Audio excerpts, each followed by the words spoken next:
Welcome back to the smartest year ever, our quest to become the world's greatest conversationalist. My name is Gordy, and all this week I'm sharing weird animal facts that I've researched, one bizarre creature a day, and today, the Howler Monkey. You heard that sound up top. That was pretty intense. I'll share the whole video with you here in a second. And the answer to the question is why does this rainforest primate sound like a dinosaur? Like and subscribe right now if you haven't, so you can keep up every single day. I do this every single day. And first, let me just play this crazy video that my wife and I took. I took this video when I was in the middle of the jungle of Belize trying to sleep at night. So yeah, check this out. I didn't edit this whatsoever.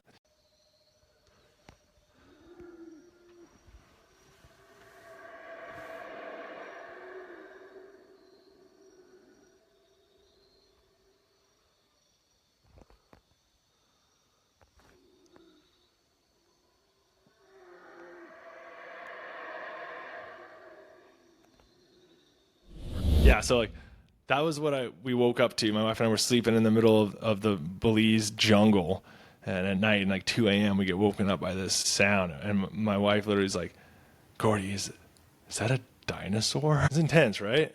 That's intense. So I even right before that or that earlier that night, I got lost a little bit walking around in the jungle. I was trying to go from this camp area where there was food. I ate dinner, and it was dark by the time it was over, and I was trying to get back to these little huts or whatever we were staying in. And yeah, so I was like, all right, that's not ideal to get lost. And when you hear these sounds, at first I was a little worried about jaguars or something, but not that worried because I know that they're kind of rare and pretty skittish around people. But hearing these howler monkeys just instilled a primal fear in me. I was like, oh, I don't want to be walking out here very much longer. But let's get right into it, all right? So in case you didn't notice, a howler monkey sounds less like a monkey and more like something roaring out of Jurassic Park, deep, guttural, and echoing through the forest. The howler monkey's call can travel up to 3 miles through dense jungle, and it is the loudest land animal on Earth. I believe it. First-hand experience, I believe it. Low-frequency sounds travel farther because they're less likely to be absorbed by trees and foliage, and it's why elephants rumble and why subwoofers can rattle your neighborhood. It's the, I don't know if elephants rumble your neighborhood, but the subwoofers do. I should have put a little pause there. But the jungle is noisy, just even the insects were noisy and the birds and stuff. So if you want to be heard, you got to go deep. You got to go deep with that. And so how does a monkey that is the size of a house cat, they're 14 pounds, make it sound like that? God, that would suck if my house cat sounded like that. Oh, but anyway, it all comes down to anatomy. Howler monkeys have an enormous hollow hyoid bone near their vocal cords, shaped like a weird bony bowl, and this structure acts like a built-in subwoofer, letting them amplify low-frequency roars without spending much energy at all. Think of it as like shouting into a megaphone that you keep inside your throat. In howler monkeys, the hyoid is about the size of a small fist, and it's shaped like a hollow cup or a sac, and it's one of the most exaggerated vocal structures in any mammal. You can actually see it bulge in the throat. And here's where it gets a little weirder, it's that this is truly a fun fact. So scientists discovered a link between the size of a male howler monkey's hyoid bone and the size of his testicles. And it's not the link you'd think, all right? So in a 2015 study published in Current Biology, researchers found that species with bigger hyoids have smaller testes. So they have smaller testicles. Why? Because males with louder, deeper roars don't have to rely as much on sperm competition. They can scare away rivals and win mates with their voice alone. It's God's way of evening out the old playing field. Hey, I already gave you a big dong, little monkey. No, I'm not going to make you loud, too. I don't want you bragging about it.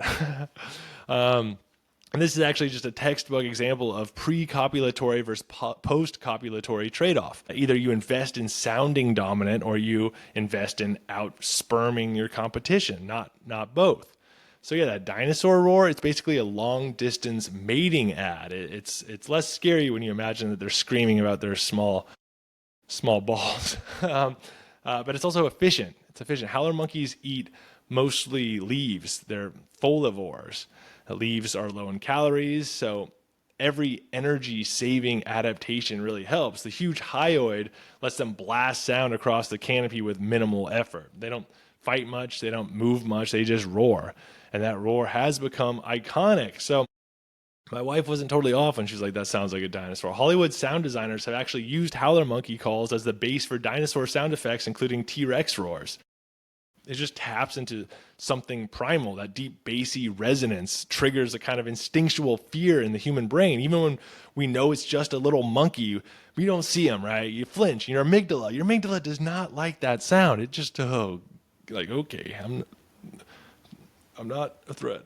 I'm not trying to have sex with you, with the same howler monkey that you are.